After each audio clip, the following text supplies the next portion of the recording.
সব সময় কিন্তু সেই এক ধরনের জিরা বাটা দিয়ে মাছের ঝোল খেতে ভালো লাগে না। কার কার কাছে লাগে বা লাগে না আমি জানি না, কিন্তু আমার কাছে একদমই লাগে না। তার পরিবর্তে এরকম সর্ষে বাটা দিয়ে মাছের তরকারি খেতে কিন্তু ভীষণ ভালো লাগে। আজকে সেরকমই একটা ঝোলের তরকারি নিয়ে এসেছি আমি। এটা হচ্ছে সর্ষে বাটা দিয়ে সরপুঁটি মাছের তরকারি।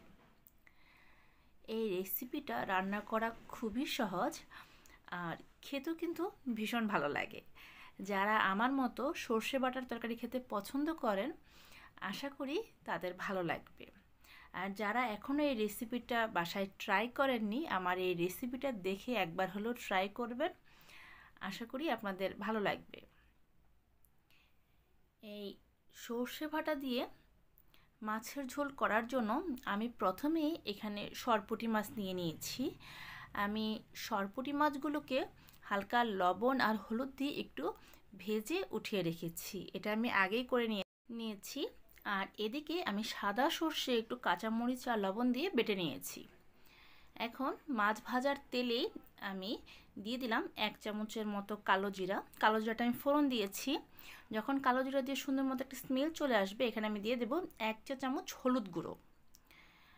এই হলুদ আর কালো জিরা দিয়ে এই তেলের মধ্যে হালকা একটু ভেজে নিতে হবে। আর যেহেতু গুঁড়ো মশলা দিয়েছি, মশলাটা যেন পুড়ে না যায়, সেজন্য এখানে আমি সামান্য জল দিয়ে দিলাম। সাথে আমি দিয়ে দিয়েছি 1 চামচের মতো শুকনো মরিচের গুঁড়া। এই হলুদ আর শুকনো মরিচ সাথে আমি দিয়ে দিলাম পরিমাণ মতো লবণ। সব কিছু একত্রে খুব ভালো করে মশলাটা কষিয়ে নিতে হবে। এই মশলাটা কিন্তু 4-5 মিনিটের মতো ভালো করে তেলের সাথে কষিয়ে নিতে হবে। যখন দেখবেন মশলাটা ভালো মতো কষানো হয়ে গেছে এবং উপর দিয়ে তেল ভেসে উঠেছে, তখন বুঝবেন যে মশলাটা ভালো মতো কষানো হয়ে গেছে।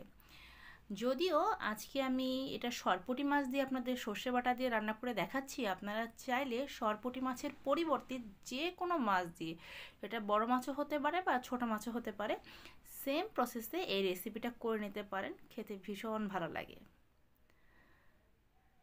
দেখুন আমি কিন্তু ভালো মতো কষিয়ে নিয়েছি। অন্যদিকে আমি এখানে সাদা সর্ষে বাটা নিয়ে নিয়েছি 4 টেবিল চামচ। সেটাকে 2 কাপ জল দিয়ে একটু সর্ষে বাটাটাকে জল দিয়ে ভালো করে গুলে নিয়েছি। দেখুন এই জল দিয়ে যখন গুলবেন, এটা কিন্তু একটু পাতলা থাকতে হবে, বেশ এটা ঘন করিনি। এখন সে ঝোলটা আমি এখানে দিয়ে দিলাম, দিয়ে সামান্য আরেকটু জল এখানে দিয়ে দেব। আমি একটু গ্রেভি রাখবো, সেজন্য ঝোলের পরিমাণটা একটু বেশি দিয়েছি। কেউ যদি একটু মাখা মাখা রাখতে চান, সেই ক্ষেত্রে অবশ্যই ঝোলের পরিমাণটা কম দেবেন। আমার এই রেসিপিগুলো যদি আপনাদের ভালো লেগে থাকে, তাহলে আমার চ্যানেলটা সাবস্ক্রাইব করে পাশে থাকা যে বেল আইকনটা আছে ওটা ক্লিক করে দেবেন। এতে করে আমি যখনই আমার চ্যানেলে নতুন কোনো রেসিপি আপলোড করব বা ভিডিও আপলোড করব, আপনি সবার আগে নোটিফিকেশন পেয়ে যাবেন। এখন যে মাছগুলো আমি ভেজে রেখেছিলাম, সেই মাছগুলো এখানে আমি দিয়ে দিচ্ছি। মাছটা দিয়ে কিন্তু এই সর্ষে বাটার সাথে খুব ভালোভাবে মিক্সড করে দিতে হবে। অনেকে আমি দেখি যে নামানোর আগে সর্ষে বাটা দিয়ে থাকেন, সেটাও করা যায়, কিন্তু আমি এই মশলাটা কষিয়ে সাথে সাথে সর্ষে বাটাটা দিয়ে দিই। মাছের সাথে যখন সর্ষে বাটাটা ফুটে, মাছের ভিতরে সর্ষে বাটাটা খুব সহজে ঢুকে যায়, আর খেতেও আমার কাছে বেশি ভালো লাগে। এখন কিন্তু আমি চুলার আঁচটাকে মাঝারিতে করে দিয়েছি। এটা কিন্তু হাই হিটে আমি রান্নাটা করব না, মাঝারি আঁচেই এই তরকারিটা আমি রান্না করব। জিরে বাটা দিয়ে তো কম বেশি আমরা সবাই মাছের ঝোল খেয়ে থাকি, কিন্তু এই মাছটা আমি দেখেছি জিরে বাটার পরিবর্তে যদি সর্ষে বাটা দিয়ে রান্নাটা করা হয়, আমার কাছে কেন যেন না বেশি ভালো লাগে। এই জন্য আমি প্রায় এভাবেই রান্নাটা করে থাকি, আর আমার বাসার সবাই খুব পছন্দ করে।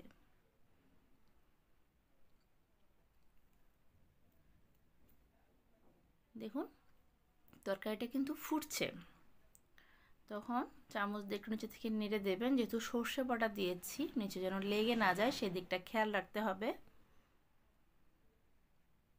আর এই রান্নাটা হতে কিন্তু খুব একটা সময় লাগে না, আর আমি ঝোলও খুব একটা বেশি দেইনি। আমি একটু গ্রেভি রাখবো, সেই জন্য আমি ঝোলটা এরকম দিয়েছি, যাতে করে গরম ভাতের সাথে খেতে ভালো লাগে। আপনারা অবশ্যই আপনাদের পছন্দ অনুযায়ী ঝোলটা দিয়ে রাখবেন। এই তরকারিটা আমি 15 থেকে 20 মিনিট মিডিয়াম হিটে এটাকে রান্না করেছি। যখন দেখবেন যে সর্ষে বাটাটা একটু ঘন হয়ে এসছে, ঝোলটা একটু ঘন হয়ে এসছে, একটু লবণ আর মিষ্টিটা চেক করে দেখবেন। যদি লবণ বা ঝালের প্রয়োজন হয়, সেই ক্ষেত্রে এখানে দিয়ে নেবেন।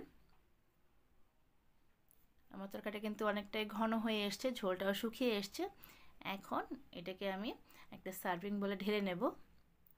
আশা করি কালারটা দেখে বুঝতে পারছেন যে তরকারিটা দেখতে কতটা সুন্দর হয়েছে। এবং ভিউয়ার্স, আমি আপনাদেরকে রিকোয়েস্ট করে বলবো, একবার হলেও এইভাবে আপনারা সর্ষে বাটা দিয়ে যে কোনো মাছের ঝোল রান্না করে দেখবেন, তাহলে বুঝতে পারবেন খেতে ভালো লাগে। আর সরপুঁটি মাছ হলে তো কথাই নেই, এই মাছের ঝোলটা এইভাবেই বেশি ভালো লাগে।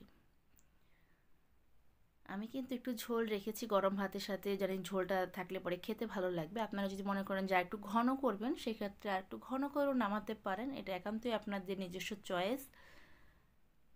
তবে এরকম পাতলা ঝোল রেখে রান্নাটা করলে পরেই আমার কাছে খেতে বেশি ভালো লাগে। সিম্পল একটা রেসিপি, কিন্তু খেতে কিন্তু ভীষণ ভালো হয়ে থাকে।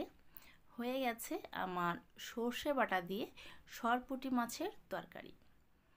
আশা করি যারা নতুন রাঁধুনি আছেন বা এখনও এই রেসিপিটা করেননি, একবার হলেও বাসায় ট্রাই করে দেখবেন। আশা করি সবাই পছন্দ করবে। সবাই ভালো থাকবেন।